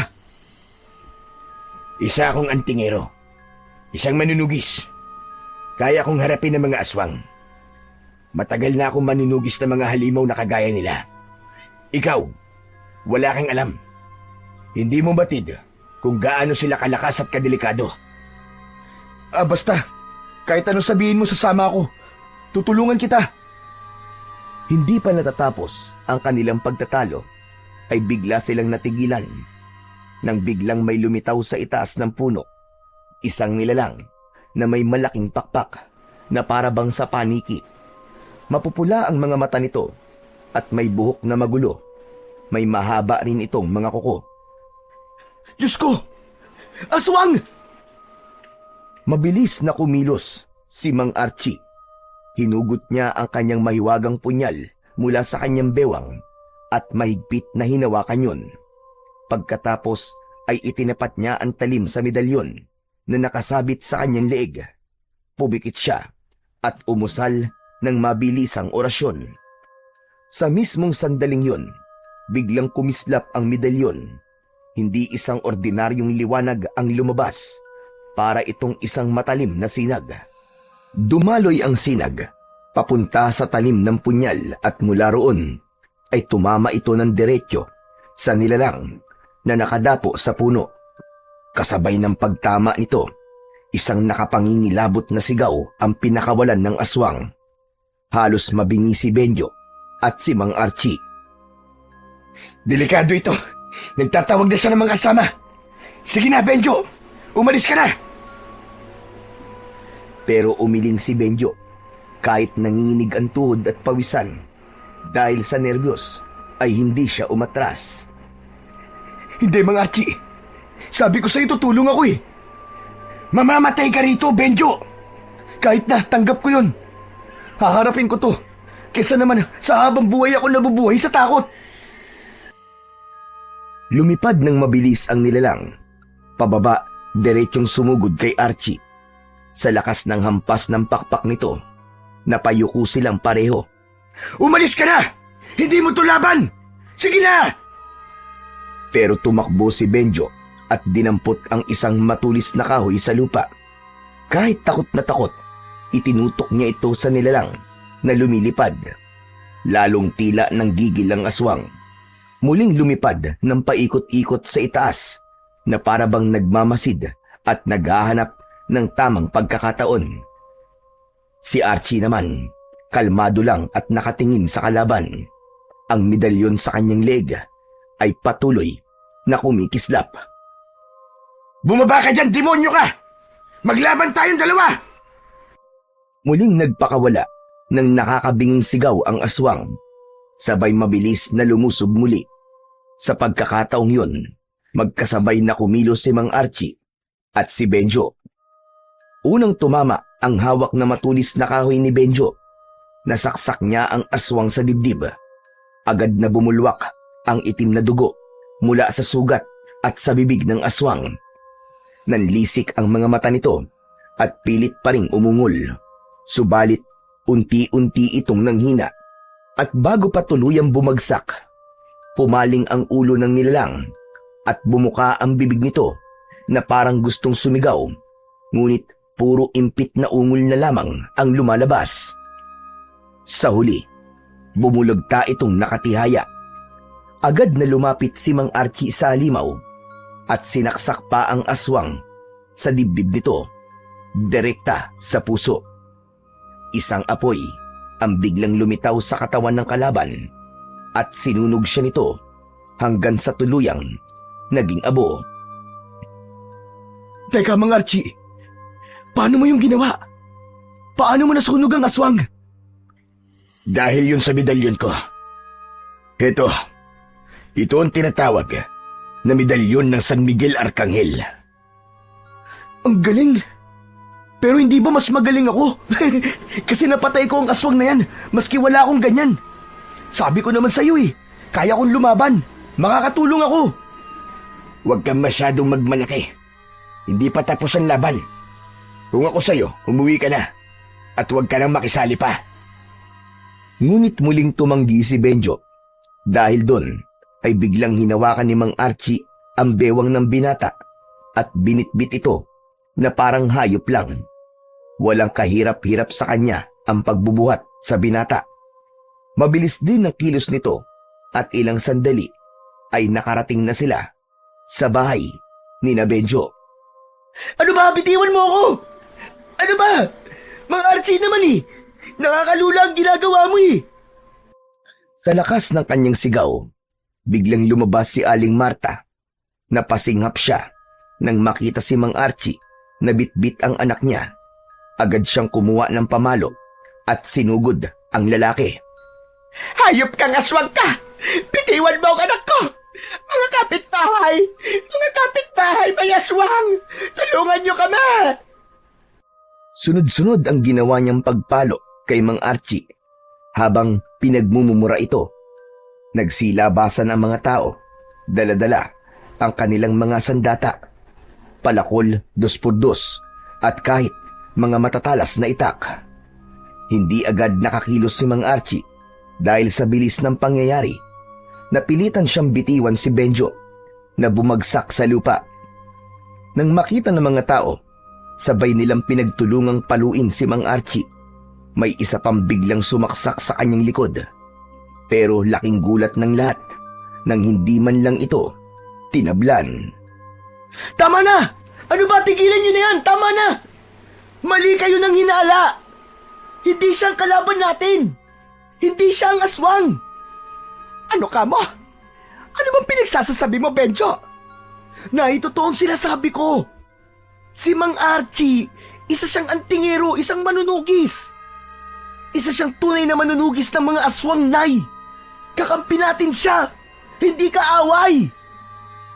Nanlaki ang mga mata ni Aling Marta sa sinabi ng kanyang anak. Hindi siya makapaniwala sa mga narinig. Samantalang ang mga tao ay nagkatinginan, naguguluhan kung paniniwalaan ba nila ang binata o ipagpapatuloy ang kanilang galit. Pero baka naman ikaw ang nagkakamali, anak. Nakita ko bitbit ka niya at walang kahirap-hirap. Tapos, hindi, Nay. Mali kayo. Maling-mali. Maniwala kayo sa akin, Nay. Ako ang nakakita. Totoong may aswang. Pero hindi si Mang Archie. Tila naman napahiya ang mga taong nanakit. Unti-unti silang lumayo. Siya namang pagdating ni Kapitan Iking, pawis na pawis at halata ang nerbiyos sa muka. May aswang sa bukid, mga kasama! May aswang sa bukid! 3 sila nakita ko! Ho? Narinig mo ko, Benjo? May 3 aswang sa bukid, mga kababaryo. Kailangan kong tulong nyo. Hulihin natin ang mga aswang na yun para matapos na ang problema natin dito sa baryo. Napalingon siya kay Mang Archie at agad na lumapit. Archie, tulungan mo kami. Alam kong kaya-kaya mo silang harapin. Nakikiusap ako sa'yo. Tumayo ang lalaki at bahagyang tumango. Kahit masakit ang katawan sa tinamong pambubugbog ng mga tao, ay hindi nito tinanggihan ang panawagan sa kanya ng kaibigang kapitan. Kumilos ang mga tao. Sumama sila sa pagtugis sa mga aswang. At pagdating nila sa bukid, nasindak sila sa kanilang nakita. May 3 aswang na kasalukuyang nilalapa ang isang patay na kalabaw. Ngunit nang mapansin nila ang presensya ng mga tao, hindi pa man nakakalapit ang grupo, ay bigla silang nag-anyong itim na aso at mabilis na tumakbo at nagtago. Sundan natin! Huwag hayaang makalayo ang mga hayop na yan! Dapat na silang mamatay! Agad na sumugod si Kapitan Iking at Mang Archie sa direksyong tinahak ng mga nilalang. Tumakbo sila hanggang sa masukal na bahagi ng kabukiran. Ngunit wala na. Hindi na nila naabutan ang mga halimaw. Mariing napasuntok pa sa lupa si Archie.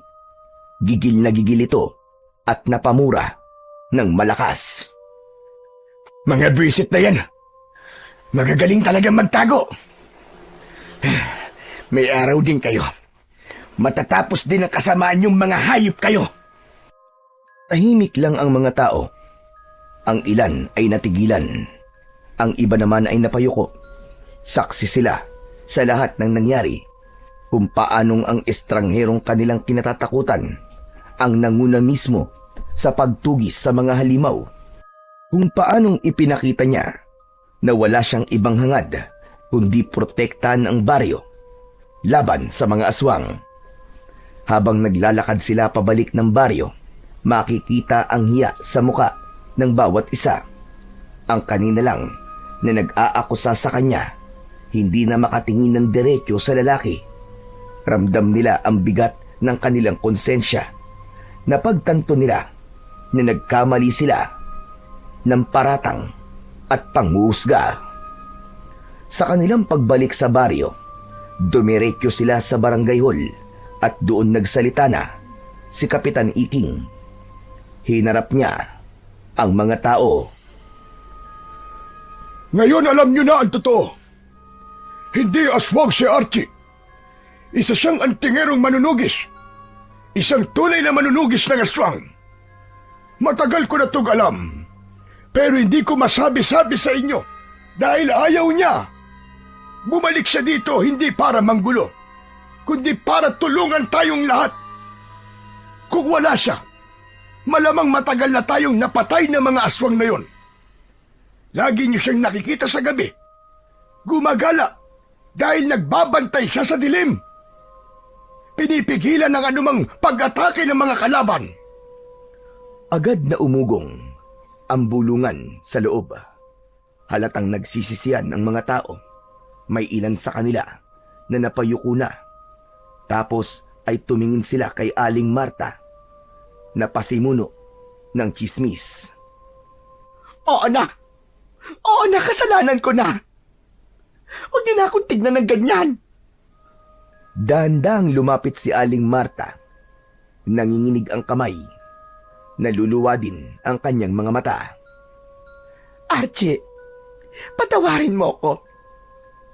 Ako ang nanguna sa paninira sa iyo. Tinawag kitang aswang. Pinaratangan ng masama. Tapos sinaktan pa kita. Hindi ko alam. Patawarin mo ko. Nagkamali ako, Archie. Naiintindihan ko. Alam kong takot kayo. Kaya nyo nagawa mga bagay na yun. Pero huwag kayong mag-alala. Wala akong galit sa inyo. Ang mahalaga ngayon, kailangan natin kumilos bago pa sila muling umatake. Napayuko si Aling Marta. Tuluyan ng umagos ang kanyang luha. Ano ang plano natin ngayon, Archie? Kailangan natin silang mabitag, Kapitan. At para magawa ko yun, kailangan silang palabasin sa kanilang mga lungga. Kailangan natin ng pain. At kapag kumagat sila, dun natin sila huhulihin. Ako na lang! Ako na lang ang magiging pain! Nagulat ang lahat. Lumingon sila kay Benjo, lalo na si Aling Marta, na halos matulala sa narinig. Ano ka ba, anak? Huwag mong idadamay ang sarili mo sa gulo na to. Wala kang laban sa mga halimaw na yan. Nay, kaya ko to. Hindi ako basta nagpapadala sa takot. Alam mo ba nakapatay ako ng aswang kanina, Nay? Kasama ko si Mang Archie. Napatay ko yung aswang gamit ang matulis na kahoy. Kaya kong tumulong. Alam ko yun. Ano ka mo? Totoo ba yan, Benjo? Nakapatay ka ng aswang? Oo, Nay. Hindi ko rin nga po inakalang magagawa ko yun pero nagawa ko. Kaya nating lumaban, mga kasama, maniwala kayo. Kaya gawin na natin to. Habang may panahon pa, magtulungan tayong patayin ng mga aswang na yon. Hindi, anak. Hindi ko kayang isugal ang buhay mo. Ikaw na lang ang meron ako. Ikaw lang ang anak ko. Wag, anak. Wag. Huwag ka mag-alala, Marta. Hindi ko siya pababayaan. Kung siya man ang gagamitin natin pain, sisiguraduhin ko na ligtas siya. Pero paano kung di mo siya mailigtas, Archie? Paano kung mangyari sa kanya kinatatakutan ko? Huminga ng malalim si Benjo at hinarap ang kanyang ina. Naihayaan mo na ako, kaya ko to. Hindi na ako bata. Hindi na ako minor de edad. Para hindi makapagdesisyon para sa sarili ko. Ito ang gusto kong gawin, Nay. Hindi lang para sa akin, kundi para sa baryo natin. Kung hindi tayo kikilos ngayon, mas marami pa ang peperwisyoin ng mga aswang na yun. Hindi tayo matatahimik. Umiyak si Aling Marta at napaupo habang hawak ang dibdib. Anak! Anak, wag naman! Lumapit si Benjo at niyakap ang kanyang ina. Nay, magtiwala kayo sa akin, gagawin ko to. Hindi lang dahil anak mo ko, kundi dahil parte ako ng baryong to. Sa huli, wala nang nasabi si Aling Marta. Ang mga tao'y nanahimik. Ramdam ang bigat ng desisyon ni Benjo. Isa itong sakripisyo na hindi basta-basta. Ngunit sa kanyang tapang, unti-unti nilang nakita ang pag-asa na maaaring matapos na ang pananalasa ng mga aswang. Lumipas ang ilang araw, ang baryo ay bumuo ng konkretong plano kung paano nila mahuhuli ang mga aswang. Gaya na napagkasunduan, si Benjo ang magsisilbing pain. Bagamat mabigat para sa kanyang ina ito, yun lang ang nakikita nilang paraan para mapilitang lumabas ang mga halimaw mula sa kanilang pinagtataguan. Dumating ang pinakahinihintay nilang gabi. Si Kapitan Iking ay may dalang itak. Ang mga kasama nilang mga kababaryo ay may dalang mga sibat, buntot bagi, itak at iba pang mga sandata. Ang ilan ay may dalang krus, asin, bawang na nakasabit sa leeg. Hawak naman ni Archie ang kanyang sagradong punyal at nakasabit pa rin sa kanyang leeg ang kanyang medalyon. Tumungo na sila sa gubat. Si Benjo ang pumuesto sa gitna ng mga nagtataasang puno at ang iba nagtago sa likod ng matataas na damo. Kinakabahan si Benjo. Ramdam niya ang mabilis na tibok ng kanyang puso, pero pinipilit niyang maging matatag. Sa isip niya, hindi na siya pwedeng umatras. Inihanda na lamang niya ang kanyang sarili. Tahimik ang paligid nung una, ngunit makalipas ang ilang minuto, nagsimula ng mag-iba ang simoy ng hangin. May kakaibang amoy, mapanghi, mabaho, at parabang amoy ng nabubulok na karne. Sunod nilang narinig ang mga kakaibang kaluskos sa paligid, mga yabag na papalapit at mga ungol na parabang galing sa ilalim ng lupa. Napalunok si Benjo. Pinagpapawisan na siya ng malapot. Maya-maya pa ay nagsimula ng umalingaw-ngaw ang alulong ng mga aswang. Malakas at talagang nakapangingilabot. Ilang sandali mula sa kung saan ay biglang lumabas ang tatlong aswang. Dahan-dahan silang lumapit kay Benjo, ngunit bago pa man sila tuluyang makalapit, agad nang pumagitna si Mang Archie. Hawak nito ang punyal at mabilis na itinapat ito sa medalyon at umusal ng orasyon. Agad itong lumiwanag at ang sinag ng medalyon ay tumama sa talim ng punyal. Gumawa ito ng liwanag na mula sa refleksyon ng medalyon at ng punyal. Tumama ito sa isang aswang. Nagsisisigaw ang halimaw. Hawak ang sarili nitong dibdib. Ilang sandali lang yun. Tapos ay natunaw na ito at naging abo. Nagnit-ngit ang dalawang halimaw na natira. Ang isa ay naging isang dambuhalang aso. Umalulong ng napakalakas at ang isa naman ay nagkaroon ng malapad na pakpak. Ngunit bago pa ito makalipad, isang tali ang agad na sumilo sa aswang at sa kabilang dulo ng tali, naroon ang kapitan. At sa isang mabilis na paglusob, lumitaw ang mga tao sa paligid at agad na sinugod ang mga aswang. Sumirit ang dugo kasunod ng matinding sigaw. At gaya ng una, ilang sandali lang, natunaw ang mga ito at naging abo. Tahimik ang sumunod na sandali. Tanging hingal at pagod ng mga tao ang naririnig. Wala na ba? Tapos na ba? Hindi ko alam, Benjo. Pero malalaman natin mamaya kung tapos na ba talaga. Pero may gusto lang sana akong sabihin. Walang Jo. Napahanga mo ako Matapang ka. Magaling, Benjo.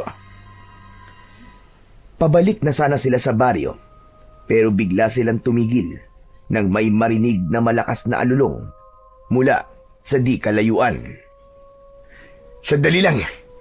Magsipaganda kayo mga kasama. May paparating pang ibang kalaban. Mula sa dilim ay lumitaw ang isang napakalaking nilalang. Higit itong mas mataas at mas matipuno kaysa sa mga nauna nilang nakalaban. Ang balat nito ay kulay abo. Mahaba ang kuko na tila bakal sa tigas. Kasunod nito, ang apat niyang alagad. Mga hangal, pinatay niyo ang aking mga alagad. Ngayon, pagbabayaran niyo ng buhay niyo ang inyong ginawa. Ang tigas naman ang mukha mo. Eh di ba kayo naman ang nauna? Pinapatay niyo ang kabuhayan ng mga tao sa baryo namin. Pinapatay niyo mga hayop namin. Tapos kami pa magbabayad. Naningil lang kami dahil yun ang dapat. At ano ang sisigilin mo, tanda? Kami ang mas nakatataas sa inyo. Wala kayong karapatan na adlangan ang lahi namin. At kayo, pagkain lang namin kayo. Aba ng kayabangan mong hayop ka. Matagal na kitang hinahanap. At ngayon nagpakita ka na. Sisiguraduhin ko na ito na ang magiging katapusan mo. Katapusan ko. Hangal, hindi porket may medalyon ka, ay magyayabang ka na sa harapan ko. Hindi mo alam ang tunay kong lakas at kapangyarihan. Tumigil ka! Hindi kami natakot sa inyo! Lahat ng ginawa niyo sa baryo namin, pagbabayaran niyo! Pinatay niyo ang baboy namin! Kailangan niyo magbayad! Matapang ka bata ka. Pues, kung kamatayan ang hiling nyo, ibibigay ko sa inyo ang inyong kahilingan. Napaatras ng konti ang mga tao dahil sa banta ng pinuno ng mga aswang. Ngunit pumagitna na sa kanila ang kanilang kapitan. Mga kababaryo, huwag kayong matakot. Huwag kayong panghinaan ng loob. Tandaan nyo, nasa panig natin ang kabutihan. At ang kabutihan kailanman hindi nagagapi ng anumang uri na kasamaan. Hangal, ang dami mo sinasabi. Muling umalingaw-ngaw ang malakas na alulong ng pinuno ng mga aswang at kasabay noon ay sumugod ang kanyang mga alagad. Agad na kumilos ang mga tao. Bawat isa'y hawak ang sandata nila. Sabay-sabay na sumigaw para palakasin ang loob ng bawat isa. Sumugod ang isang asong aswang kay Benjo. Mabilis na pinulot ni Benjo ang kanyang sibat at sinalubong ang halimaw. Mabilis na naisaksak niya ito sa tagiliran ng aswang. Si Kapitan Iking naman ay nakorner ang isang aswang at gigil na pinagtatataga ito hanggang sa mamatay. At ang may pakpak na aswang naman ay lumipad sa itaas at sinugod si Mang Archie. Ngunit bago pa siya nito masaktan, biglang umilaw ang medalyon at nabulag nito ang mata ng kalaban. Dahilan para ito ay magpaikot-ikot sa itaas hanggang sa tuluyang bumagsak. Nangisay bago tuluyang natunaw. Nang makita ng pinuno ang pagkatalo ng kanyang mga alagad, umalulong ito ng napakalakas. Biglang lumakas ang ihip ng hangin at mas lalong dumilib ang paligid. Hindi niyo ako matatalo. Ako ang pinakamalakas. Ako ang hari. Ngunit hindi natinag si Archie. Sa halip, tumindig siya ng mas matatag. Hawak ang kanyang punyal at medalyon. Walang mas makapangyarihan kaysa sa liwanag ng may kapal. At ngayong gabi na to, matatapos na ang pag-ari-harian mo! Demonyo ka! Tumakbo ang pinuno. Handang sagpangin si Archie. Ngunit bago pa man siya makalapit, humarang si Benjo. Hawak ang sibat at buong tapang na sumigaw. Kung gusto mo siyang makalaban, dumaan ka muna sa akin! Nanlaki ang mga mata ni Archie. Benjo! Umatras ka! Huwag! Ngunit huli na. Mabilis na tinabig ng pinuno ang sibat at kinalmot ang katawan ng binatang si Benjo. Bumagsak ang binata sa lupa. Duguan. Dahil dito, nag-alab ang galit ng mga tao. Sabay-sabay silang sumugod sa pinuno ng mga aswang. Sinubukan ng halimaw na gamitin ang kanyang lakas at kapangyarihan. Ngunit nilamon siya ng dami at tapang ng mga tao. Unti-unti siyang nanghina hanggang sa mapaluhod. Duguan ng aswang dahil sa dami ng sugat niya sa kanyang buong katawan. Lumapit si Archie at walang pag-aatubili na sinaksak sa dibdib ang aswang. Direkta sa puso nito ay sa kanya inilapit ang medalyon. Sigaw ng sigaw ang pinuno ng mga aswang, ngunit pagkaraan ng ilang sandali, hindi na niya nakayanan. Namatay ito at natunaw. Kumalat ang alikabok nito sa lupa.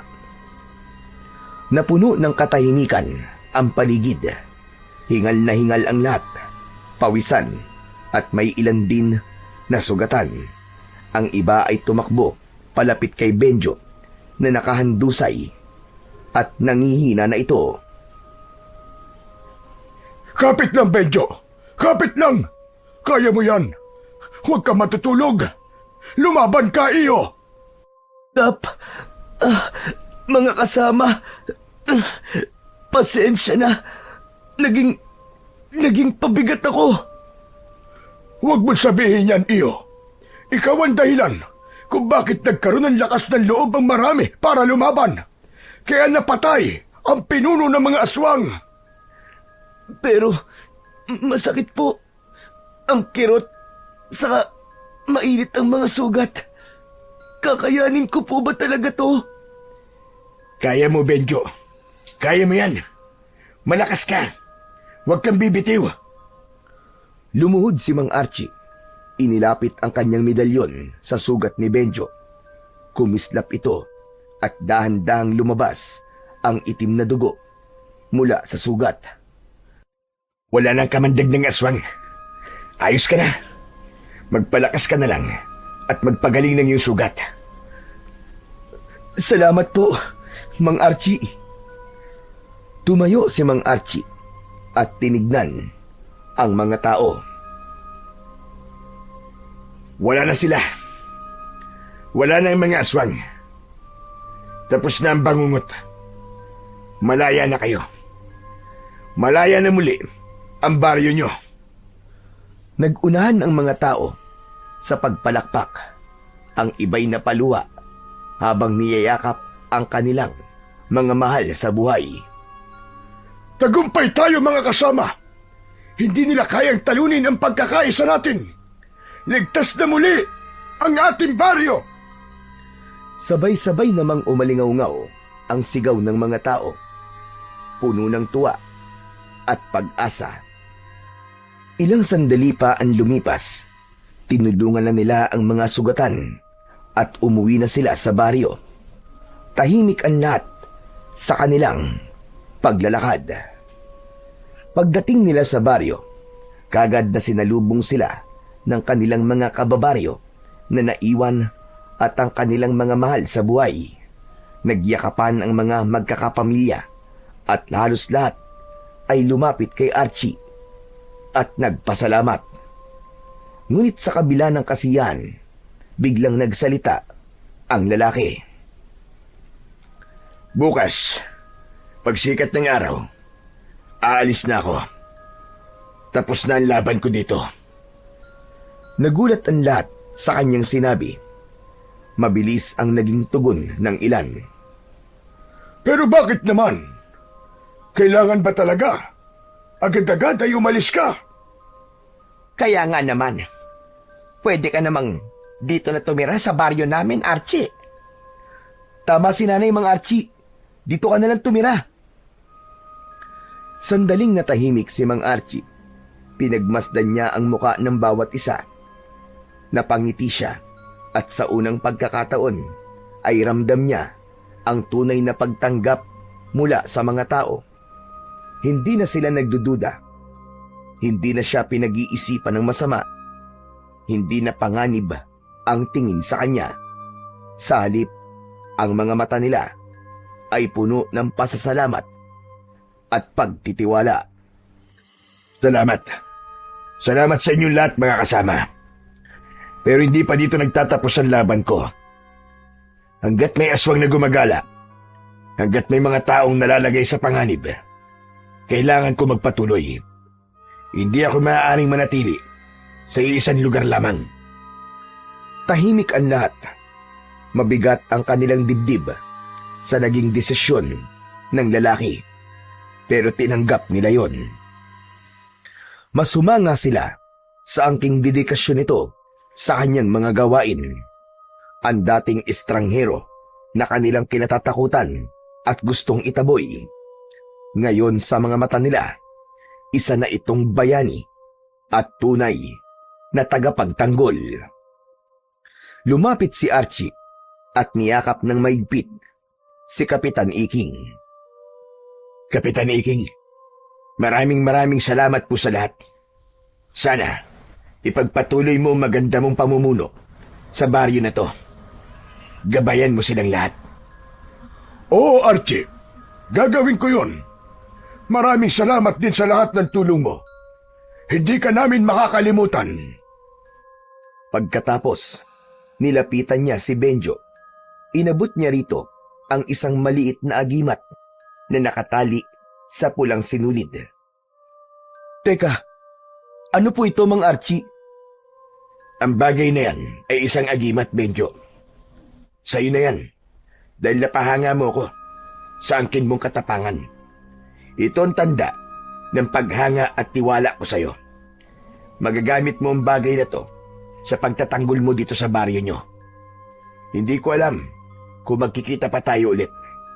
Pero sana nga, muli ko kayong makasama. Kayong lahat. Napangiti ang binata habang hawak ang agimat na ibinigay sa kanya ni Mang Archie. Itinapat niya yon sa kanyang dibdib. Salamat po. Promise, hindi ko ay bibiguin, Mang Archie. Gagamitin ko po to para protektahan silang lahat. Magaling. Maging matatag kayo. Ang lakas nyo ay nasa pagkakaisa. Huwag kayong matakot. At higit sa lahat, alalahanin nyo. Hindi lahat ng nilalang na mukhang kaaway ay kaaway nga. Sana matuto na kayo na huwag agad manguhusga ng iba. Nangako ang mga tao na susundin nila ang lahat ng habilin ni Mang Archie. At mula noon, naging inspirasyon si Mang Archie sa buong baryo. Madalas ikwento ng matatanda sa mga bata ang kanyang ginawa, kung paano niya hinarap ang panganib na walang pag-aalinlangan at kung paano niya itinuro sa kanila na ang tunay na lakas nila ay ang kanilang pagkakaisa. Nagkaroon ng pagbabago sa kanilang pamumuhay. Ang mga kabataan ay natutong magtulungan at ang mga matatanda naman naging mas bukas sa pakikinig at pag-unawa. Hindi na sila mabilis na mangusga ng kapwa. Bagkus ay natuto silang tumingin ng mas malalim sa likod ng bawat anyo at pagkatao ng mga taong nakikilala nila. Sa paglipas ng mga araw at taon, may mga umaasa pa rin na muling babalik si Mang Archie.